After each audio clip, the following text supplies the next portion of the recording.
Alright, so we're live and direct in the building. It's your boy, Mista Smoove Italian, and I'm joined by the Queen Princess. What's cracking, honey? In the world. Believe that, though, girl. So how are you feeling tonight? You're in Birmingham. You're performing for the Rita Ora tour. That is a crazy, crazy deal. Yeah, I love Rita, man. She's a friend of mine. I feel good. I'm happy. I didn't want to get up this morning though because it's freezing here. Tell me about it. Like, obviously, first time. Well, no, it's not the first time you've been to the UK. It's actually your second time now, isn't it? So, more than my second time. Maybe might be the sixth time. I just don't perform every time I come here, but I come here a lot more than people realize. So you gotta get used to this weather right now. Excuse my language, some BS. I'm used to the weather, but this morning I actually woke up on my tour bus and the heating was off and the bus was turned off and it was freezing. Oh man. Freezing. I was out there in the parking lot with no heat on the bus and I was dead. Let me tell you something right about now. Like, Iggy's got some. How can we describe these guys right here? This is gonna be keeping them warm, you know what I'm saying? Oh, so warm. So warm. I wish there was like a guy version of this right now because I'm kind of freezing myself. So. Oh, it's just the warmest in this. I can't wait to walk outside of this. Oh, crazy. So anyway, I'm gonna get into a little bit of your history. Yeah. First of all, so I've been reading up a lot about you and really like how things like started. You know, your passion and love of hip hop. But like, and you're coming from Australia, you know, so you've been in the game a long time, really. I mean, like since about 13, 14. Yeah, a long time. So, you know, break that down. I mean, like, how did that whole love for the hip hop game really come about for you? Just like a lot of people, I loved Tupac, and that's what I was gonna get to, because I seen you a crazy fan. I was absolutely. You and me both. Stan. Still. I would call it Stan. That bad? Oh God, it can't be that bad. No, it was. If you know for a fact you have every picture of somebody on your wall, like this is every it's picture like I've ever that. met. So every album, every single, I was such a Stan. Hardcore. I would listen to Tupac songs and like cry that he was dead. Like no lie, that's how much of a Stan I was. I was such a Stan. I thought. I believed in the 7-day theory and thought Tupac was still alive. Oh my days. But you know, so I mean, obviously, like your love comes from Tupac. But you know, is there anyone else that really like inspired you? Of course. You know, growing it's up, never like just one person. Well, I mean, growing up, I loved a lot of different people. I really loved like David Bowie. I like old music. I like everything. I liked the Spice Girls. I liked Tupac. I liked Missy Elliott. So I mean, like, would you kind of say, all right, so say like, you know, if Tupac, you know, was alive today, I mean, you know, could you maybe see like, you know, a collaboration going down? Obviously, you're making moves in the right circles now, and you know. Would you have been nervous if he was still? I would have been nervous, so nervous. Actually, my friend, and I'm not going to tell you who because I don't want to give it away, but his album comes out in March, so you can just narrow it down. And he has some unreleased Tupac vocals, and they're supposed to be going on his album, and then he has a duet with Tupac, and it's like him and Tupac going back and forth. And I was kind of jealous. Well, the way the powers of technology these days, I mean, no doubt, you know, you can get a little acapella on one of Yeah, I was like, what? Let me find out that it's a Tupac song. But yeah. I'm sure the people want to hear that, no doubt. Yeah, it should be interesting. I would be scared to do that because I said to him, I was like, I would be scared because people are so crazy about it seems so sacred to use Tupac vocals. So I would be scared to put some unreleased Tupac vocals out into a song on my album. But I mean, he's doing it. I'm sure it'll be great. But yeah, there's still Tupac songs. I hear that definitely. Stuff out there that we haven't heard yet. It seems crazy that he has so much material that's not released. This is what I'm saying, because like when he passed, I mean, there's been a good 3-4 albums since then. Yeah. Right. So. And I wasn't that into them because I'm a super fan, and I just feel like I don't really want to listen to stuff I don't want to listen to stuff that's reproduced, and I don't want to. It ruins it for me, to be honest with you. It's like I hated it when Tupac came with the Elton John song, Get Over gospel. I wasn't really a real fans know what time it is, right? No. It ruins it. Exactly. Please don't. Why do we have to repaint them? You gotta keep it a real Tupac vibe, right? It was fine the way it just had what he had, and turn. I don't really want to see Swizz Beatz produce a Tupac. So to be honest, no offense. I love Swizz. You gotta look apart. When he was alive, I don't think he would have gone down that route. Working Swizz. Yeah, it's just weird. I don't know. I for sure. Birmingham, this is a real Tupac fan right here, without doubt. You can't tell Iggy Azalea nothing, okay? So anyway, so we're moving on. So I'm gonna just break down, obviously, a little bit of your history again. So you made a crazy journey from Australia to America, and obviously you are on a mad crazy hustle for a long time in America. You know, people think if you're just coming out, you're not just coming out now. And I think a lot of people are only just starting to jump onto the hype. Yeah. You've got your crazy mixtape band, but then for the people that don't really know about you, just break a little down about your history of how you went from America long history to now. Man, well, I got to America when I was just turned 16, and I'm 22 now, almost 23, so I've been here for a while. She's still a baby though. Veteran, but still a baby, people. So I'm a baby. You're gonna like to give, girl.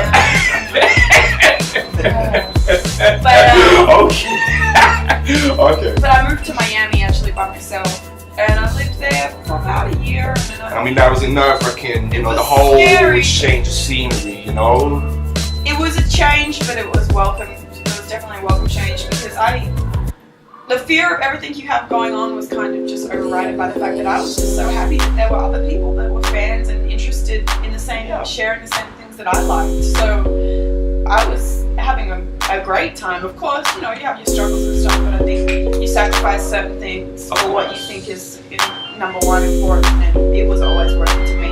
I lived in Houston for a while. Okay. Out there, I used to work with Mista Lee and a lot of different people over at Rap-A-Love, which is a really big Texas label. And then I ended up moving to Atlanta. And I mean, where do you feel at home most in the States? I used to say Atlanta. But now I've lived in LA. So I hear that's a crazy party city as well. I love Atlanta, it is. Crazy. They get down. My dancers are from Atlanta too, and my DJ and everybody still live there. But I moved about 2.5 years ago, and to be honest with you, when I feel like I'm homesick for LA. But I got a lot of love for Atlanta, and especially their food. I visited Atlanta. I think it's crazy on the soul food over there. It is. Wow. The barbecue is just amazing. But when I miss home, I miss LA. Definitely a lot of love for Atlanta, and I spend still a lot of time. Well, just gonna ask a couple more questions. So really, I was very interested, like you with T.I., with Grand Hustle, and just how did that go down? Because a lot of people are gonna be like, wow, like T.I., it doesn't happen every day, right? So no, it doesn't happen every day. Yeah. But T.I., he really believes in me, and we're funny. And that's because you got that kind of relationship. It's hard. Help. I know he believes in me because people give him a lot of a hard time. Like, why would you? She's white girl, and he sticks up for me and he defends me, and I appreciate that because it's not just a breeze for him to say this is who I co-sign. Her, and he fights for me, man. Even when I'm an arsehole to him some days, and I am. Please don't tell me I'm with him drama. This is an exclusive right here. Sometimes just strangle me. Oh man. Sometimes I want to strangle you too. That's what real friends do. You know what I mean? That's how real friendship is. So you got kind of like a brother sister thing. Yeah, we have a back and forth about stuff, and he'll be like, "You're wrong," and I'll be like, "No, I'm not. You're wrong." Well, wow, I need to see. You'll see, and then I'll call him like, "Maybe I was wrong," or he'll call and be like, "Maybe I was wrong." And it's cool. That's how relationships are when it's creative stuff. When you really believe in something and someone else really believes in something. When you want the best for somebody, I'll say, "I want to do this," and you'll be like, "That's not the best for you. Don't do that." And You know, so he's got like the father figure when you're that. Yeah, he is. Right there. It's weird to say he's like a father figure to me because he's only 31, but he kind of is like a father to me in a way. He's more like an older brother, I'd say. I really respect him. Yeah, for sure. I've known him about 1.5 years, but I actually know his sister. His older sister. So I mean, like you guys are close like that, you know. Yeah, I'm close to his family. I've actually party, that known complex. his family. I've known his family for about 4 or 5 years now. People don't realize that. I've known his family, his sister and nephew, for a long time. And his sister and nephew used to not manage me, but kind of like help me a lot when I lived in Atlanta for a little bit there. And then I lost contact with them when I moved to LA. Yeah. And I reconnected with them all when T.I. was interested, and they were like, we actually know her, and we got back in touch and everything. So I'm really close with the whole family. I think a lot of people think it's like random, but it's not as random as what it seems. That's cool. But listen, I got one more question just before I go. Yeah. And I noticed something on the internet about the origin of your name. Oh, what about it? Now, basically, just break this down live for your fans and listeners, you know, because I didn't realize that your name actually comes from your family. Is that true? It is true. It's very true. It's okay. Weird. People think my name's gonna be like Iggy something. My real name is not. But I actually have a dog called Iggy, who was named after Iggy Pop. Yeah. I'd had him my whole life. We had to put him down when he was 18. He was actually, yeah, it's cool. He was like this crazy mutt dog, and he was just the coolest dog to me. Because he used to like run away, get in fights with other people's dogs, have sex with other people's dogs. Remember, this is the Watershed on radio, right? The craziest dog. Like, and I never really say that about this dog, but when people don't realize, he wasn't just like this family little cute dog. He was this bad dog that used to run away for like weeks. He got stolen 3 times. Kind of like a Marley and me, that kind of thing. It was crazy. I thought he was dead one time, this dog. I thought it was dead. It had been gone for like 3 weeks, and I was like, man, it's dead. Must have got run over. I was driving through my town. I saw it tied up on a pole outside. Like somebody had gotten it for a collar, and I was like, you're my dog now. And I was like, Iggy, slow down the car. I got him off the car. I put it in my car. I was like, you're mine. I got him back, and he just wouldn't die. This invincible dog that was my dog, and we had to put him down when his legs stopped working. Actually, he wouldn't even die. He was just so old, his legs wouldn't go anymore. He was just sitting there like, oh, I'm sad. So you heard it here first, Birmingham. Iggy Azalea is an official sweet. I love that dog. So when he died, I was like, you know what? It would be too much to get a dog tattoo. So I want to get a dog. Name necklace. Yeah. And I got a name necklace made instead of my own name because I was really broke when we wanted to get name necklaces, and I couldn't afford 8 letters. My real name is Amethyst, and I was like, 4 letters. I can rock with that. And Iggy, my dog, is so cool. Got this name necklace made, and everybody started thinking when they met me because of the necklace that was my name. It just kind of ended up sticking after time. So there you go. So listeners, if you wondered like why Iggy Azalea is called Iggy Azalea, you now know the real truth why Iggy Azalea is called Iggy Azalea. So I'm gonna wrap this up right about now. Iggy, it's been fun, man. Yeah, seriously, I wish I had more time with you, but I know you're gonna do your thing. But I went to what's it called, Greg's. Bam! I love that place. She getting used to UK now. What's your favorite food in there? I like the chicken.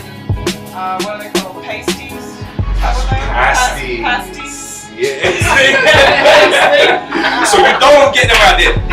Patsies. I don't know what the hell it's called. I like those. This is my girl's got jokes. I love those things, and I love those iced finger buns. I've been going ham in there. Iced finger. Wow. I've had like 7 iced finger buns. And if you see Iggy anywhere in the UK, you know what to buy, listeners. An iced finger bun. Make it happen. They're like 40, what is it? You have pence over here. 40p.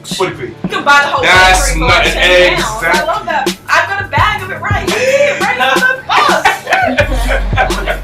So, girl, just before you bounce, basically just give us you got a new album coming out. Yeah, the new classic. I'm excited about it. No. when is that actually dropping? I mean, like, you know, just let the listeners know. It's still tentative, but it will be the end of June. There'll be singles coming out before then. Actually, my first single, which is called Work, will be starting to be played on the radio next week.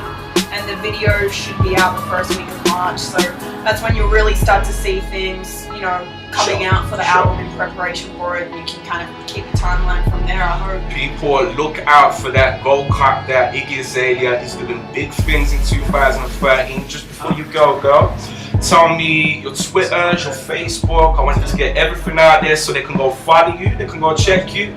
You know what? I'm so terrible at Facebook. But it is just Iggy Azalea. But I'm not on there that much. If you really want to talk to me, I'm really on Twitter, and it's just Iggy Azalea. It's the movement right now. Definitely. It is the movement. So, but yeah. I have my Instagram game's kind of crazy right now. Whoa, I ain't even got on there yet. I know, you need to. I have more followers on Instagram than Twitter, which kind of depresses me because it makes me think people like to look. You think people are using that more than Twitter right now? You just want me to shut up so you can just look at me. That's what I think. But yeah, no, I'm on there a lot in my crazy outfits. Yeah, so just mention... My Instagram is weird. It's actually The New Classic, which is the name of my album. Because okay. I didn't have an iPhone for so long, and you used to only be able to have it with the iPhone, so it slowed me down. So that's why. Me too. And by the time I got on there was a fake Iggy Azalea, and they have like 50,000 followers on there. I was like, hold up, and they're still on there pretending to be me. So, people, you heard it here first. Now make sure you check the official Iggy Azalea Instagram, Twitter, even Facebook. Don't fall for any phones. So my girl, you tell them what's the real one to check right now. The real Instagram is The New Classic. And your Twitter? And the real Twitter is just Iggy Azalea.